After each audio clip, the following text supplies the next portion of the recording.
بسم الله الرحمن الرحیم نحمده و نصلی علی رسوله الکریم. سروران محترم، تأسیس رسانه جهانی توحید را خدمت تمامی شما بینندگان موحد تبریک عرض می کنم و امیدوارم در عرصه رسانه‌ای بتونیم جوابگوی نیازهای شما امت اسلامی باشیم. توحید دعوت مشترک تمامی انبیاء الهی است، آنجایی که الله سبحانه و تعالی می فرماید اعوذ بالله من الشیطان الرجیم بسم الله الرحمن الرحیم ولقد بعثنا في كل امة رسولا ان اعبدوا الله واجتنبوا الطاغوت. ما برای هر امتی فرستاده ای را ارسال نمودیم، اینی که الله رو عبادت کنید، واجتنبوا الطاغوت و از عبادت طاغوت بپرهیزید. توحید یعنی نفی شرک، توحید یعنی ایاک نعبد و ایاک نستعین، یا الله تنها تو را عبادت میکنیم و یا الله تنها از تو کمک میطلبیم. توحید یعنی اقرار به شهادتین، نه تنها در زبان بلکه تصدیق قلبی و عمل به جوارح. با من بگویید اشهد ان لا اله الا الله و اشهد ان محمدا رسول الله.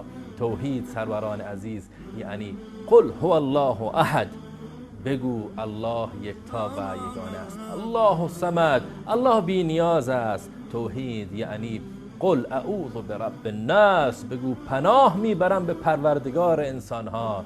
توحید دعوت ابراهیم علیه السلام بود، آنجایی که الله سبحانه و تعالی در قرآن کریم میفرماید قل ان صلاتي ونسكي ومحياي ومماتي لله رب العالمين لا شريك له وبذلك امرت وانا اول المسلمین. بگو نماز من، مناسک من، زندگی من، مرگ من، همه برای الله سبحانه و تعالی است و لا شریک له، الله سبحانه و تعالی هیچ شریکی ندارد. و بذلك امرت، من به این امر کرده شدم. و انا اول المسلمین، و من از اولین مسلمانان هستم. توحید یعنی رسیدن به سعادت ابدی، هم در دنیا و هم در آخرت. سعادتی که وجدان شما راحت می شود، سعادتی که شما را به سلامتی روحی و روانی، جسمی، عقلی، فکری و سلامتی دنیوی و اخروی می رساند. توحید سروران محترم میدونید یعنی چی؟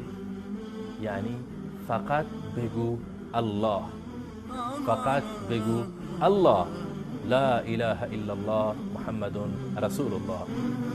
ضمن عرض تبریک دوباره با ما در تحقق اهداف این رسانه توحیدی همراه باشید. السلام علیکم و رحمت الله و برکاته.